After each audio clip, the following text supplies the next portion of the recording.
Je peux voir l'avenir. C'est une capacité que j'ai acquise au lycée. Ne me demandez pas comment, j'en ai aucune idée. On pourrait penser que c'est un pouvoir incroyable, n'est-ce pas? Malheureusement, il y a un détail. Je ne vois que 3 minutes dans le futur. Pas très impressionnant. La plupart du temps, je vis ma vie comme si ce don n'existait pas. Je n'en ai même pas parlé à ma famille. Je sortais avec Alan depuis quelques mois. Ces derniers temps, c'était tendu. Je suis très investi dans ma carrière, je travaille tard, et Alan se sentait délaissé. J'ai donc décidé de lui faire une surprise chez lui. Ses plats préférés, une bonne bouteille et mon sac de nuit. J'ai mis la clé dans la serrure, j'ai posé les sacs dans la cuisine et je suis entré dans la chambre. Et là, sur le lit, j'ai vu Alan, nu, avec une autre femme, Megan, une de ses collègues. Le ton est vite monté. Alan bégayait des excuses minables sur notre manque de connexion. Megan, elle, a eu le culot de me rejeter la faute dessus. Si t'avais été une meilleure petite amie, il serait pas avec moi. Je bouillonnais. Je lui ai rappelé qu'elle était mariée et que son mari apprécierait sûrement d'apprendre la nouvelle. Elle a hurlé « Sale garce !»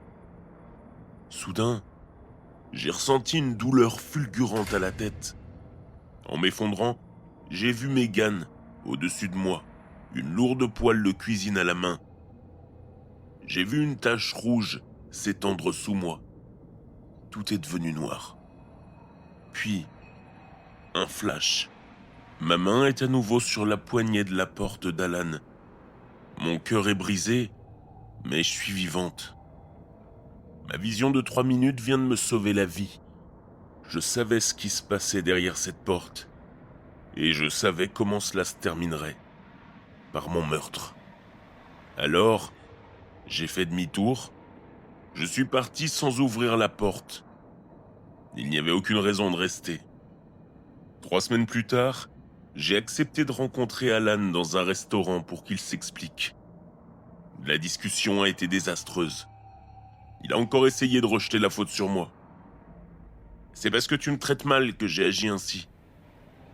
C'était la goutte de trop. Je me suis levé et j'ai quitté le resto. Il m'a suivi en criant mon nom. Je l'ai ignoré. J'ai traversé la rue pour rejoindre ma voiture. Alan s'était lancé derrière moi.